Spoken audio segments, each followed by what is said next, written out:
Okay, I don't want to talk really about the news or what's going on in our country, other than we know we are having some difficult times. 2020 will be a year for the record books. Okay. And personally, I am tired of living through history. Oh my God. All right, so I'm hoping that these stories alleviate a little bit of this and entertain you for 10 minutes. Okay, so that's it. Let's delve in. So we left you with my grandmother had arrived into New York Harbor. Okay, I did remember, and yes, I remembered that it was Scarsdale, New York, where my grandfather's, some of his cousins lived, the Scornianchis, in Scarsdale, and that's where he lived. His bar was in Lower Manhattan, but he lived in Scarsdale. So I guess they took Metro North. I guess there was Metro North, yeah, back in 1929. Yeah, there would have been. Okay. So that's where my grandmother and my Uncle Joe lived with my grandfather. Everything was moving along nicely.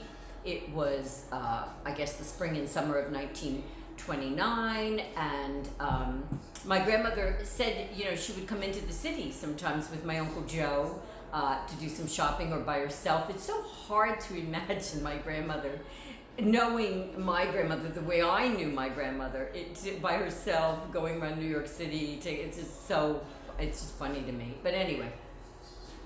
And then boom, stock market crash, 1929, October. Okay. So everything changed. My grandfather lost his bar. And I want to say maybe somewhere around early 1930 is when he couldn't find any work. And my great Aunt Mary, who lived in Philadelphia, northeast Philadelphia, said to him, "Come to Philadelphia, we can help you."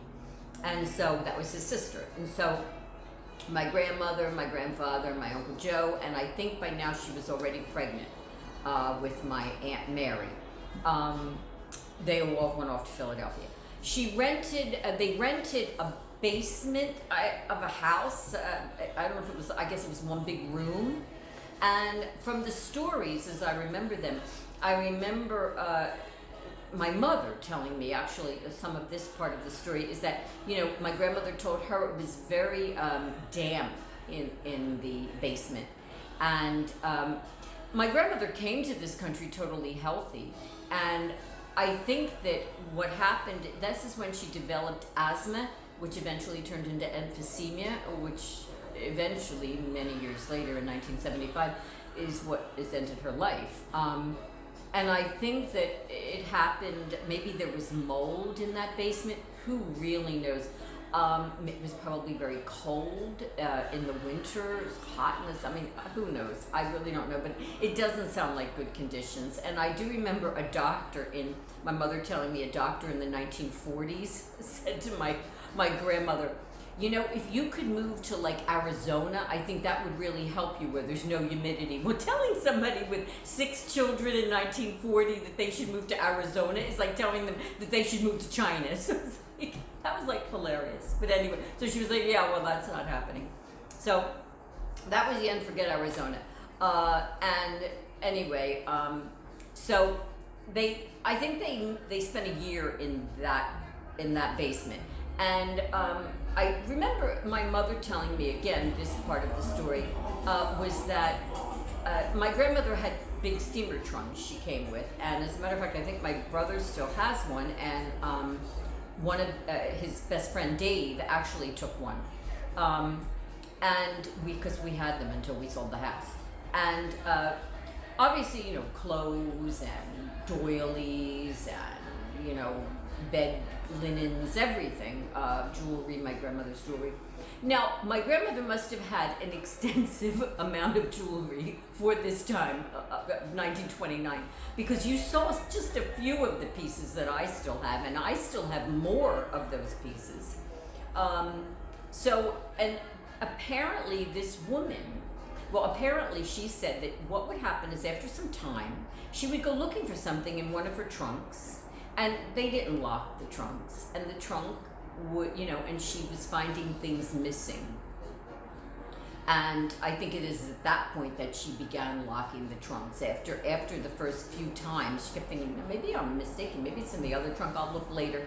Well, at any rate, she more or less, how could you deduced the fact that it had to have been this woman. I mean, it was her house. She had access to the basement. There was apparently no lock on the basement door.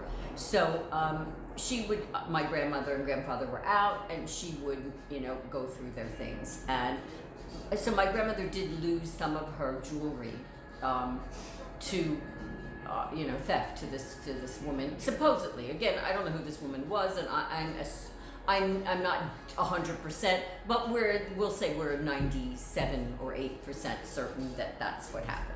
And my grandmother never wanted to say anything. Like, she told my grandfather, but they both decided that it wasn't a good idea to say anything or to, to just not tell anyone, because where would they live? And it would cause a big problem in the neighborhood, and they had to live in that neighborhood. And, everything was very close-knit and different in those days. So they never told, they never found out, and that was it. And they left. And as I understood the story, in I guess sometime in 1932, I want to say, or the end of 31, somewhere in that time frame. I think by that time my aunt Mary had been born, and at that point I think my grandmother was pregnant again, and they rented a house on Barton Street. Barton Street, we heard about Barton Street our whole lives. Barton Street was a street that by the time I was born in the 1950s no longer existed. I guess they were putting in 95 or something, that I think it was 95, that that Barton Street got demolished. But they rented a house along with an outhouse in Barton Street. I heard many stories. I'm going to tell you a lot of stories about Barton Street. And I think I'll stop with Barton Street for the moment, okay? And then I'll actually pick up where my mother was born in 1933. And that's it. I will see you soon. Remember, where there's breath, there's hope.